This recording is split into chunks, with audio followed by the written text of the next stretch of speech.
Good evening, Budget Committee. On behalf of the Toronto Youth Cabinet, I would like to thank you for this opportunity here tonight. I'm here to express our concern over the long-term structural issues around the budget. Over the past few years, Council has made the policy decision to pursue annual cuts which weaken the services that many Torontonians rely upon. Strong housing, transit, health, and social services are key to ensuring a prosperous and equitable city. While expenditure management is always an important piece of the budget process, staff have repeatedly reported that we have a revenue problem. While this budget takes some steps to address this, we wish it to go further. We recommend two strategies. One, peg the property tax increases to the rate of economic growth, which this year would be 3.4%, which is coincidentally the increase on the TTC fare. And two, support motions that bring property taxes in line with the averages of the GTA. With this additional fiscal capacity, we would like to see Council continue to invest in housing, in transit, in services that make citizens healthier and better connected, and reduce reliance upon bridging strategies and the land transfer tax. These strategies would also put us on better footing to request more progressive revenue tools from the province, which we need if we are going to compete with other world-class cities like Chicago and New York. We cannot build the housing and the transit that we need in this city on a status quo budget. We need investments, which ideally we make over a period of time and not push off onto younger generations in future years. To paraphrase our budget lead, stop kicking the can down the road, we're the end of the road.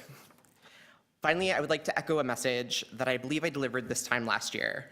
That is, it would be to our collective advantage if we had community consultations at the beginning of this process and not just here at the end. I understand it takes time and that it can be frustrating, but I think we would benefit from being able to spend time over the summer months having conversations about the city that we would like to build. Thanks again for this opportunity and for your diligent work on this budget. Thank you. Tom. Next is, oh, sorry, Councillor Carroll. Quick question. Would it shock people? No, it's common sense, so I expect it would really shock if you went back to your youth cabinet folks. That conversation, council doesn't even have it with each other.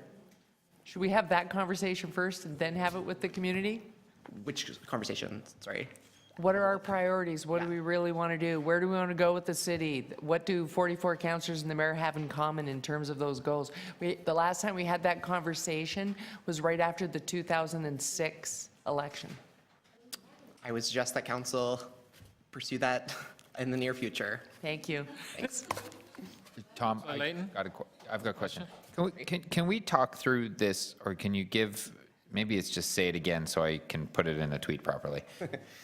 This notion of connecting either our revenue streams to our economic growth rather than the inflation. Can you just, can you explore that a little bit more?